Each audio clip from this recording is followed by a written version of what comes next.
Hello everybody, I hope you're all having a good night, and welcome to another episode of ClancyPasta.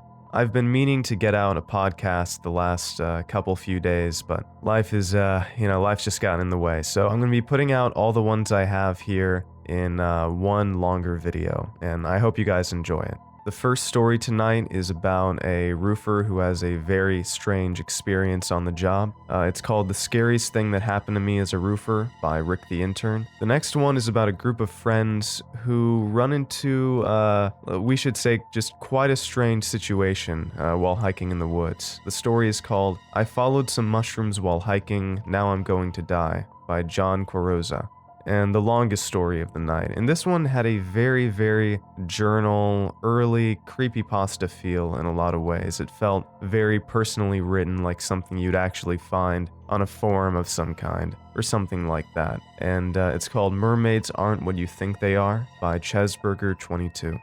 And if you're listening on any of the podcasting apps, this episode is completely ad-free. So if you would like to help support this podcast and help me continue to do what I do, I would totally appreciate it if you would go to the Patreon link in the description and just check it out. Just $1 a month can help out a lot. And you also get access to raw episodes, minus any possible ads or preambles like this, as well as some other rewards that you could check out there if you're interested.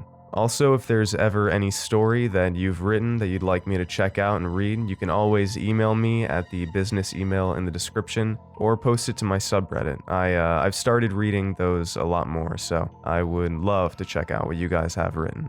Alright, so without further ado, the first story of the night, The Scariest Thing That Happened to Me as a Roofer, written by Rick the Intern.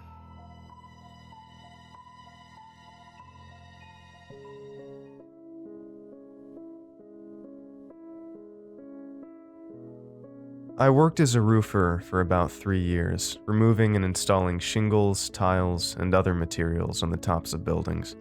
There can be some pretty scary things with a job like that, working high up and during the heat of the sun and the cold of winter, maintaining proper balance, checking for frost and dew that could make you slip, hauling up ladders and heavy bundles, using potentially dangerous tools, and so on. But let me tell you, the scariest thing that happened to me wasn't from any of those job hazards. I was working late one night.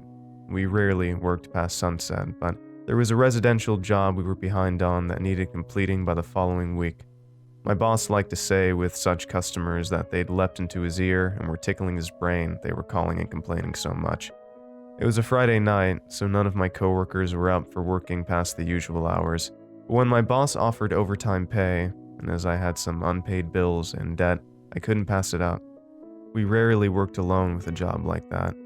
I can't remember, but I'm pretty sure it's against safety regulations to work alone as a roofer.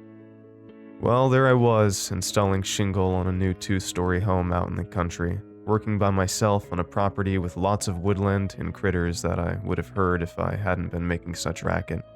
Because it had gotten late and my body was aching, I took a break and went to the little cooler I had up on the roof. The ice water the sports drink had been in caused me a shiver. I switched off the portable work light and took my sports drink and sat at the edge of the roof. I remember that, with the work light off and this far away from the city, I could see the stars so well it was like they had been amplified. I felt like I could just about lose myself in the deep of the sky and float up off the roof and far into space, towards places I couldn't even imagine. At first, it felt good, but pretty soon I got a little sick with vertigo. To steady myself, I looked back at the roof. I saw a figure on the roof with me. It was about 20 or so feet away and nearly parallel to me by the edge. Thinking back on it now, what it felt like was when you were a kid and you'd woken up in the dark of your room and saw a shape in the corner. You desperately try to identify it without stirring. Was it some everyday thing that you had forgotten was there, like a chair with a coat over it? I tried to think about what that shape could be. I knew the roof didn't have a chimney, and besides, chimneys didn't look like that.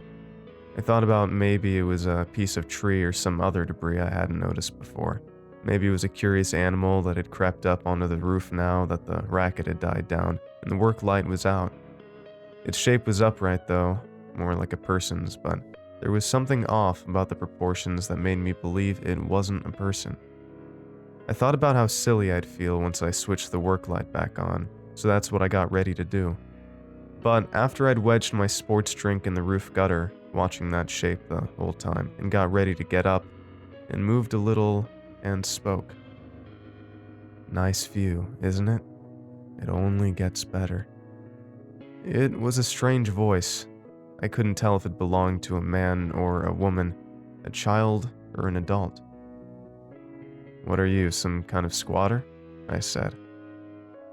"While they're below, I'm above. No one is below yet."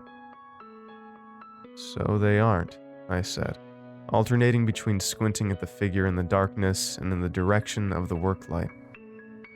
Still sitting on the edge, I crossed my feet in front of me, all nonchalant-like with my shoes dangling in the dark. I remember my heart was beating like crazy. "You know the owners of this property?" I said. "No, but I will." "What do you mean? You a property inspector or neighbor or something?" "No, nothing like that." There was a note of giddiness to the voice, like it was on the verge of laughter.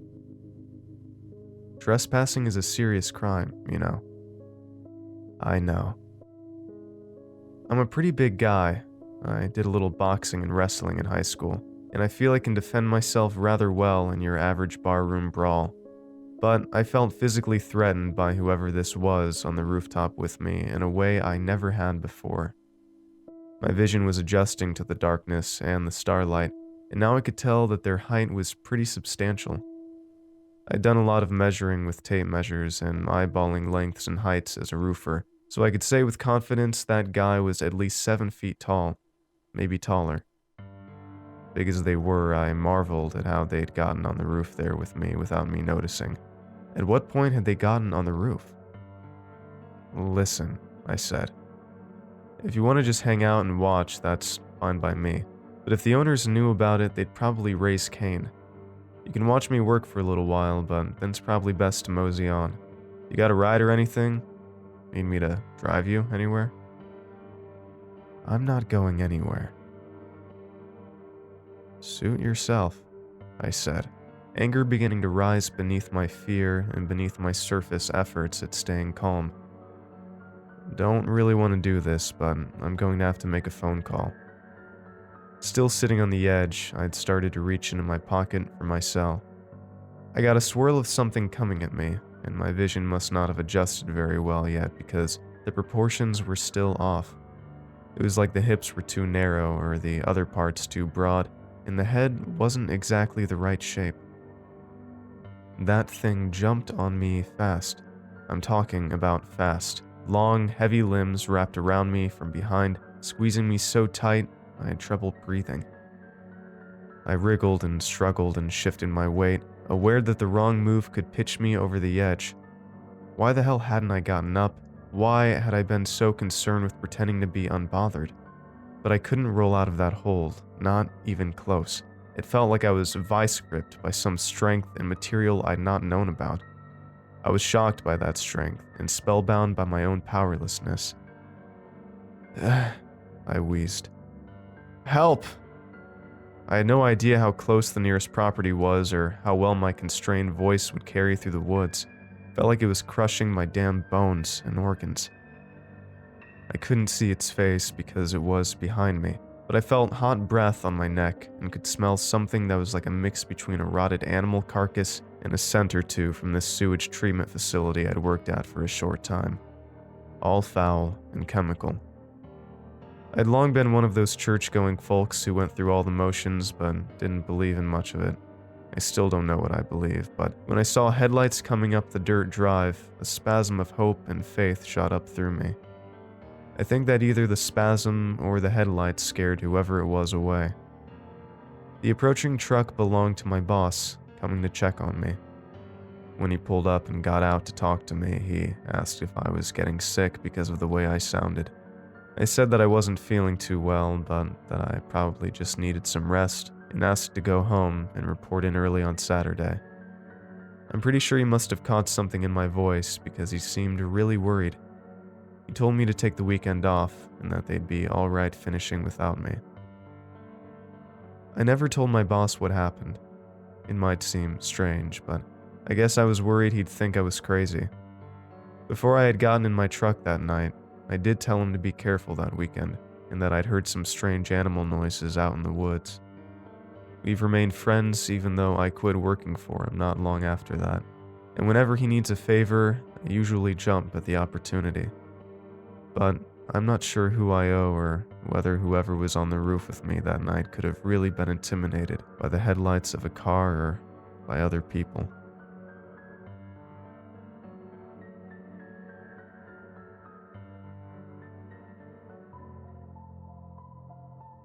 I followed some mushrooms while hiking. Now, I'm going to die. Written by JohnQuaroza.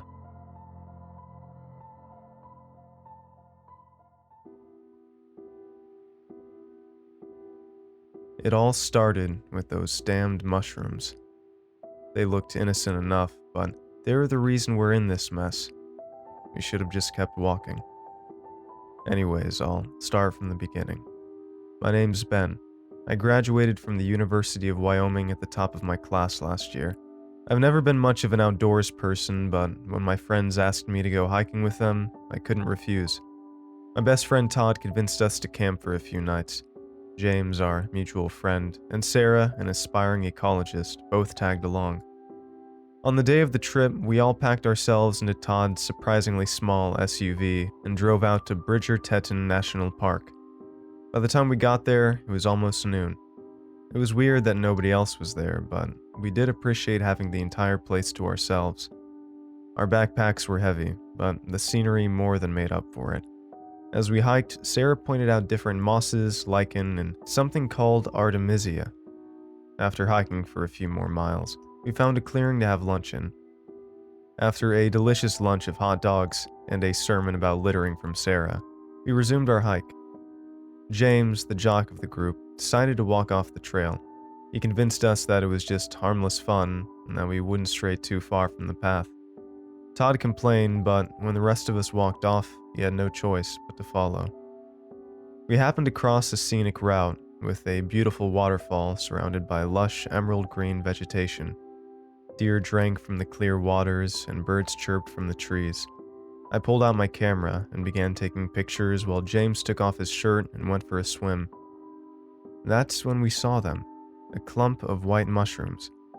We didn't pay much attention at first, seeing as they were just mushrooms, but I did happen to take this photo of them. We decided that we'd had enough fun, and we started to head back. Todd noted that we'd gone south from the trail, so after checking his compass, we went north. That's when we realized something was wrong. We hadn't ventured more than half a mile off the trail, but after what felt like 4 or 5 miles of hiking, we couldn't find the path. It was already dusk, so we agreed to try to figure out what happened in the morning. While we were setting up our tents, I noticed a few more clusters of mushrooms, but I paid no attention and went to sleep. In the morning, we tried to figure out where we were, but we couldn't find any landmarks. Our phones didn't have service. I noticed the mushrooms were more abundant in one direction, so I decided to investigate. As I walked towards them, I saw more and more clusters, almost as if they were a path leading to something. I told everyone, and we followed them. We shouldn't have followed them. As we continued, we saw more and more mushrooms. Sarah told us that the mushrooms seemed a bit off. They looked like Agaricaceae, but with odd black stripes. I'm not sure why, but none of us seemed to care that we were lost in the woods. Mushrooms kept popping up as we walked. Soon, we were walking on a blanket of fungi. We came across a clearing that almost looked like a field of flowers. For some reason, we kept going. We hadn't walked more than a few yards, but when we turned around, we couldn't see any trees. Just mushrooms as far as the eyes could see. Somehow, it was already getting late, and we were tired. We fell asleep after a quick meal. In the morning, we woke up to find a melted pile of plastic where our cooler once was. Multiple mushrooms were inside of it, oozing some sort of green juice. Sarah's tent was partially covered with mushrooms. We packed up our tents, but Sarah was too damaged to bring with us. We kept walking until I became too tired to continue. Sitting on the corrosive mushrooms didn't seem like a good idea, so we laid out a tarp and rationed our remaining food. We only had enough to last us 1 or 2 more days, but we did have a small stove and a propane canister. We alternated between walking and resting. The sky was bright, but the sun was nowhere to be found, and the compass we'd brought just spun in circles. After we'd run out of food, James volunteered to eat a mushroom to see what would happen. He reckoned that if we cooked them, they should be alright. I tried to stop him, but he didn't listen. After cooking one of the mushrooms, James prodded it with a tong, then cut it in half. "See? No liquid. This thing should be fine to eat," he said, throwing it into his mouth. Nothing happened, so we thought it would be alright to eat the mushrooms as long as we'd cooked them. James prepped the stove, while James grabbed some mushrooms, and soon we'd fill our stomachs. While they tasted bland, we were satisfied that we had some sort of food. A few minutes later, James doubled over, coughing up blood. Before I could get to him, he started vomiting mushroom acid, which ate through the tarp. He screamed in agony as more of it oozed out of his eyes and nose, burning his skin and melting him from the inside out. Todd, Sarah, and I exchanged worried glances. We knew what was about to happen to us. I looked at my phone and saw my 4G was active. Sarah and Todd both instantly started calling and messaging their friends and loved ones. I sent a goodbye to my boyfriend. Sarah has already melted, and Todd's lying on the ground, whimpering. Take this as a warning. Don't follow the mushroom trail.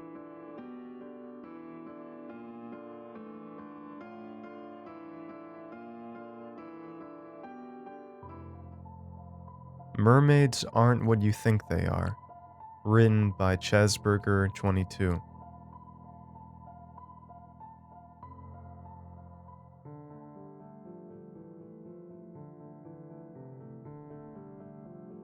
Hey everyone.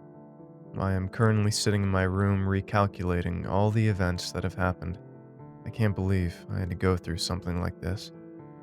Let me give you some background before I begin my story. My name is Jake, currently 21, junior year of college. I live in Southern California and still do to this day. I am now living with my uncle in his huge, rich house, but I first lived on a beach house where this story begins. It was June 2015. I was 16 at the time, enjoying my life living in my beach house with my parents. The first event of the story happened on a Friday night when my parents were out on a date. I was in my room playing video games like any other teen boy when I heard a strange noise. It sounded like someone was singing, a woman's voice to be specific. It was beautiful and alluring, but also quite terrifying. You have to hear it to understand. At first I thought someone was hosting a party or something, but the music was not like anything that would be sung at any party. Plus, what made it more strange was it sounded clear as day, as if I was right next to who or what was producing the sound. I don't know how else to describe it. From what I processed from my brain, it seemed the singing was coming from my boat dock. I forgot to mention that I have a boat dock behind my backyard. Docked there are my parents' 2 jet skis and our houseboat, only used for special occasions. The dock is only lit by one warm white overhead light, so when I took a peek out my window, I couldn't see anything. So I just ignored it, and eventually the singing stopped. Little did I know, this would be one of the many encounters I would have. Anyways, my parents soon returned home, about half an hour later. I didn't mention what happened to them, as it wasn't really that concerning. Once school rolled around, I went up to my friend, who I will call Ben, for this story. I told him about the singing I heard, and he seemed interested in my story. "I think I know what you encountered," he said with an inspired tone. "Honestly, I don't know what to tell you," he added.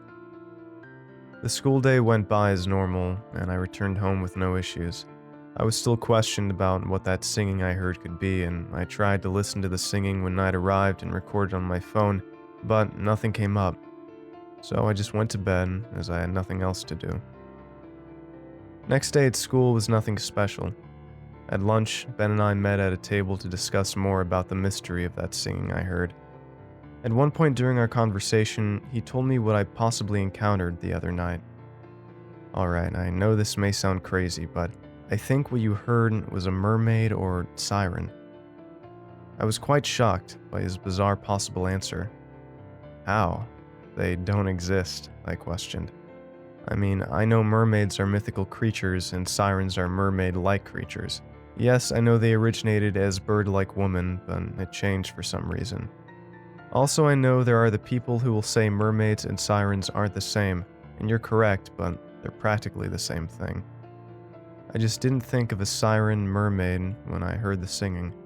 I thought it was someone hosting a karaoke night, although it just seemed too unnatural for a human to sing in a quality like that.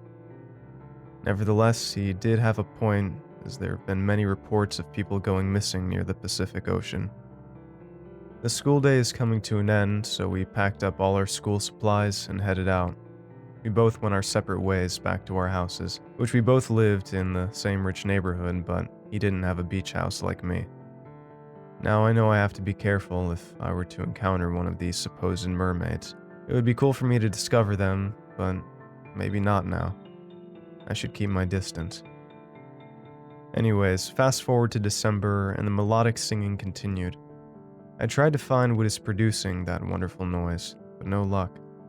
Then I thought, if it could possibly be a mermaid and I just ignore them, they will go away. It kinda worked as the melodic singing appeared less and less. However, my thoughts on these wonderful tunes would change for the worst. One chilly, quiet night, I was walking down the sidewalk by the ocean when the familiar singing played in my ears. I wasn't scared, but I stopped and scanned the sea level, trying to seek out a humanoid figure bobbing above the water. After about 10 seconds of scanning the ocean, I saw the figure singing in a gesture as if she was calling out to someone. This caught me off guard, and to add to that, there was another figure in the water. A man. What the hell? All of a sudden, the woman dives underwater in a quick motion. This shocked me, and I could tell the man was shocked as well. Then, in a split second, he was dragged underwater. I could see the man's arm flailing around in the water. When he came back up, I heard his agonizing screams. He was quickly brought underwater again. Eventually, his arm stopped flailing and splashed in the water. The woman then popped her head out of the water, grabbed the arm, and put it up to her mouth. The dreadful realization hit me, and I knew her feasting on this man was my distraction to get the hell out of there. I did a 180 and started booking it back to my house. I got back to my house, opened the back door, slammed it shut behind me, and locked it. After locking the door, I began to calm down, gathering my thoughts. "You okay, son?" My dad's voice echoing from the living room. "Yeah, just got done with a jog," I replied. I went to my room and played some video games to get my mind off of it. I knew people would think I'm crazy if I told them that encounter. However, one more encounter happened that made me more aware of these creatures. One dark, chilly, eerie Friday night, my parents told me they were hosting a party at our house, unfortunately only for just their adult friends. At least I didn't get my hopes up too high. They informed me that I didn't have to leave the house and crash in one of my friend's house, which was nice as Ben was out of town visiting his extended family and I didn't know any of the girls that well, and I didn't want to make them feel uncomfortable. The party was going to last until 2 a.m. I could set up our camping tent, but there aren't many locations in my neighborhood to set up the tent. Either I would be on someone else's property or on mine, but would have to deal with blaring party music. This meant that my only other option was the houseboat by my dock. I didn't mind as I enjoyed being on it. Plus, my parents installed a router on the boat, along with the TV. However, from what has happened, I was having second thoughts, but I'm sure I'll be alright. I can play Xbox with my online friends in peace and quiet due to the distance from the dock. So, I grabbed my Xbox, some snacks, water, a pillow, and a blanket, and headed back to the boat, informing my parents where I would be. Honestly, I have to say, playing video games on a boat isolated from my house was strangely amazing. At about 11:30 p.m., I thought it would be best to hit the hay, so I turned off the TV and made myself comfortable on the couch. All of a sudden, I just woke up. No reason why I did. I took a peek at the digital clock on the side table by the couch. The time read 2:30 a.m. The thing was, music from my house was still blasting and beating on my eardrums. But why? The party should have ended half an hour ago. Maybe my parents extended it or something. So, to find my answer, I got up from the comfortable, soft couch and made my way to the front door of the houseboat. I took a peek through the window and said to myself, "What the hell?" My entire house was completely dark outside of the light by the pantry. It makes no sense as I could still hear music running through my ears. However, the music didn't sound like party music. I listened for a bit, and red flags started to pop up in my head as I heard the same melodic singing from the previous nights. What made the situation more concerning was the fact that I heard multiple voices coming from outside. Now, to be fair, I wasn't on high alert, but I was starting to get fed up with this. All of a sudden, the boat started to rock back and forth. The rocking was so intense, it felt like the boat was getting hit by a tsunami.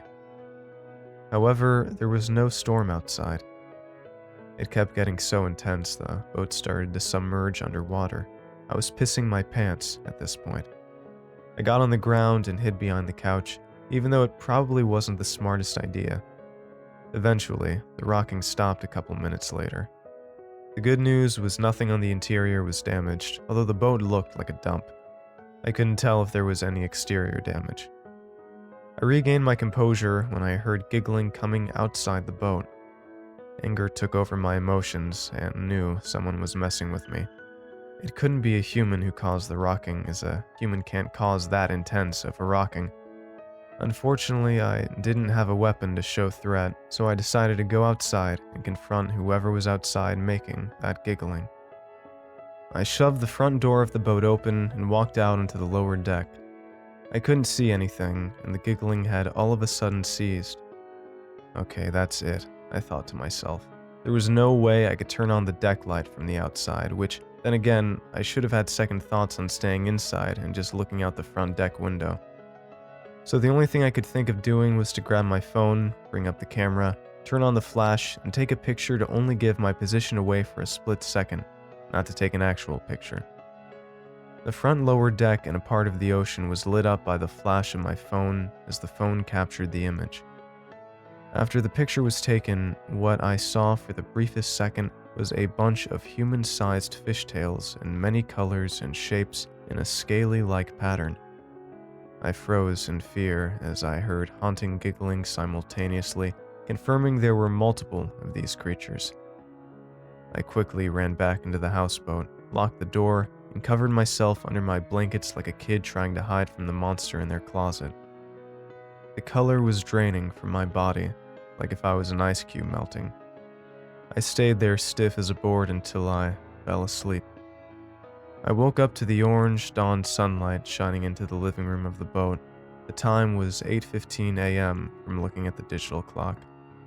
I couldn't believe I had fallen asleep from the incident that happened last night.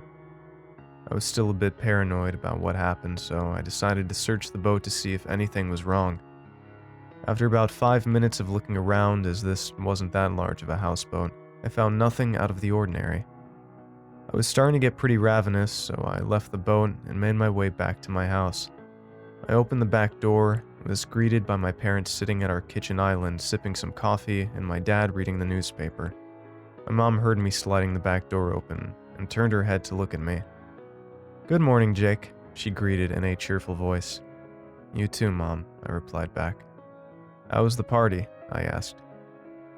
"Oh, it was great. All of us had the time of our lives. We were a bit worried about you, though," she answered, while proceeding to serve me a French toast and some OJ. I sat down at the island and began to feast on my French toast and OJ. Once I finished, I cleaned up my plate and headed upstairs to relax a bit as I was still recovering from what I witnessed last night. Nothing else happened the rest of the weekend, but the melodic singing continued to happen more frequently to the point where it would happen every other night. From this point on, I just simply ignored all of the singing and avoided the ocean at all costs, hoping at one point they would go away. That didn't happen, of course, but I don't want to see one of those monsters again. They will get bored. I just have to be patient. Once school came around, I couldn't wait to disclose to Ben about everything, and that's exactly what I did when I found Ben at lunch. After I told all my recent encounters, he was visibly freaked out. Dude, we need to somehow stop all of this. All of this is starting to get completely ridiculous and insane, he said in a worried tone. No, I'm not speaking to any of those monsters, I replied. There's no way I'm going to get these things off my back and away from my life, I added. Look, you're just overreacting, Ben persuaded. You're right, I complied. I just need to forget about it and everything should go back to normal. But I prepared myself just in case. Plus, I might be able to scare her and whatever it was, even if it was a mermaid.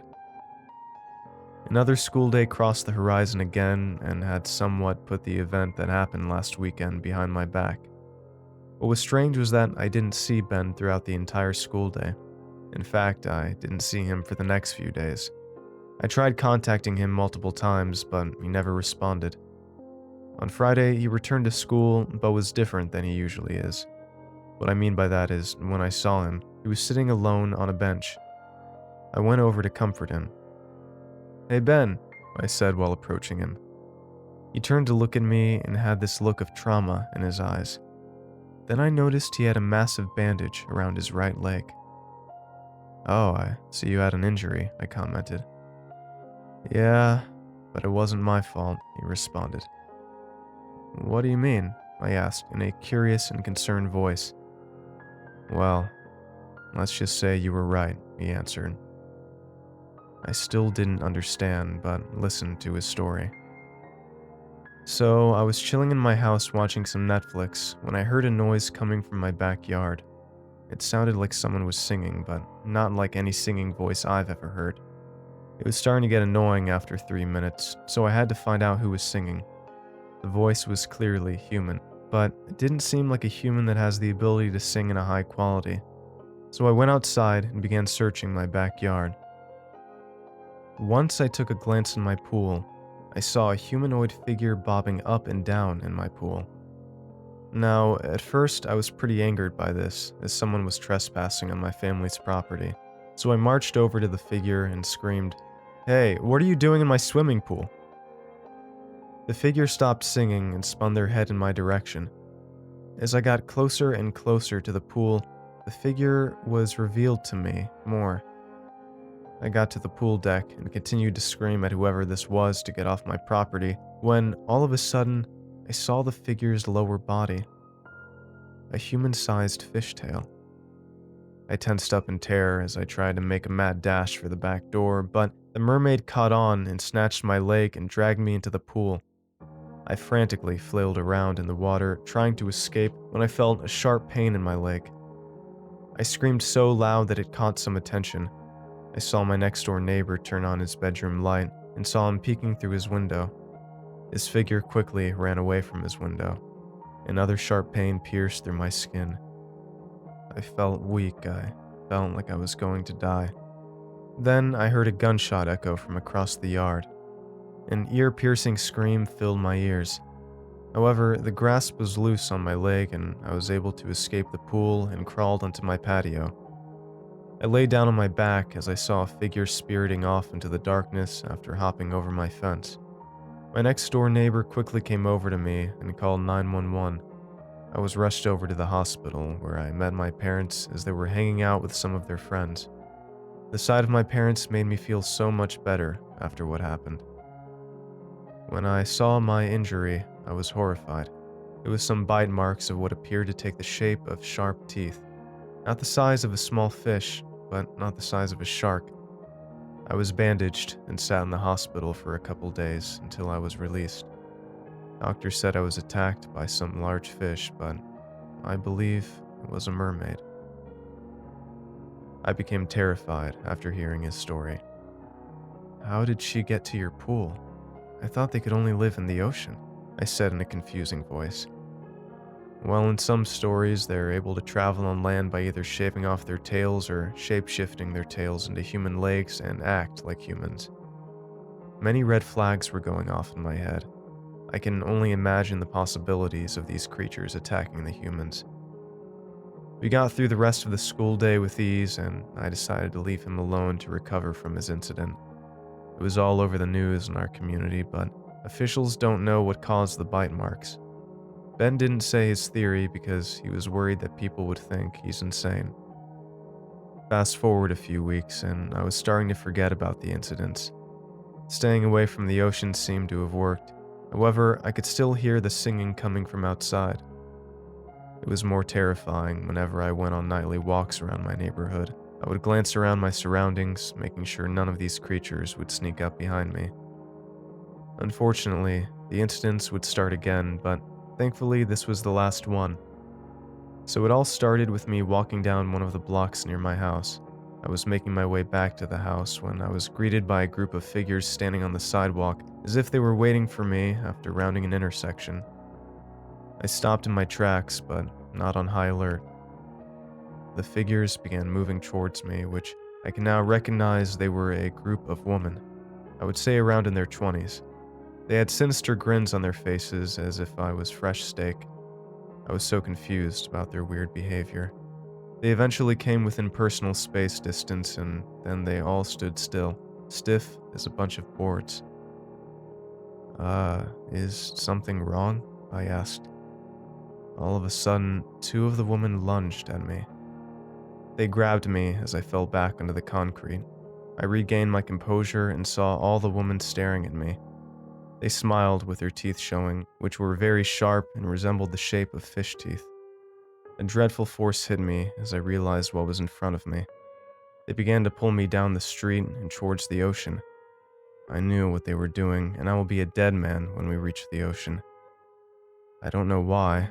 They could have just finished me off right then and there, but I guess they didn't want to have any witnesses. However, I knew I could get out of this. I had to be strong. I glanced around to see if I could find something to use as a weapon. I noticed a stick laying down in the road. I scooped it up and slashed at one of the mermaids in an aggressive motion. Her screams filled my ears, but I had to ignore it as best as possible. However, the realization of me harming one of the mermaids triggered the others to attack me. One of them pinned my arm down and took a bite into it, sinking its sharp teeth deep into my skin and flesh. The pain was brutal, but I had to take it in order to escape. The good thing was she bit the arm that didn't occupy the stick in my hand, so I took advantage of that and stabbed the mermaid in her stomach.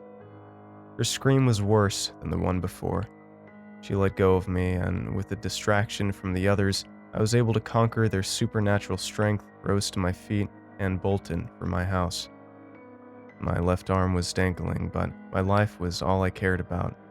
I could hear footsteps from behind me, keeping pace at a terrifying speed. I rounded a T-junction and saw my house. I used the rest of my stamina to make it to the safety of my house. Once I arrived in my house, I turned around to see if I was being chased, but nothing was there.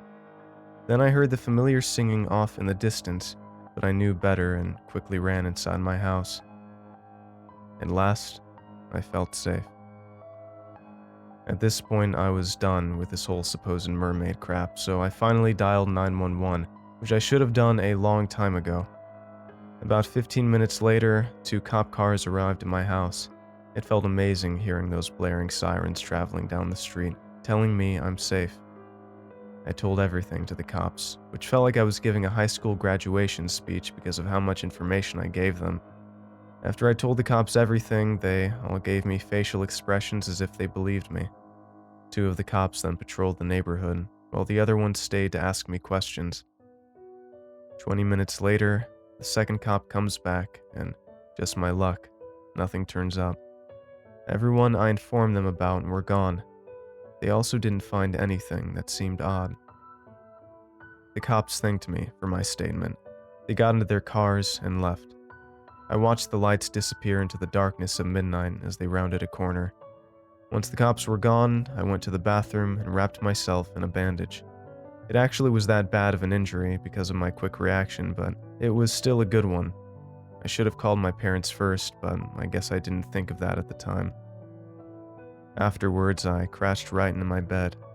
I didn't care. I just wanted to get some sleep and forget about what happened.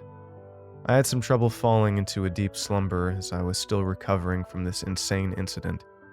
I eventually fell asleep. The next Monday morning, I woke up with the dawn sunlight consuming my room. The house was just silent outside of the typical AC unit. I guess my parents already had to go to work.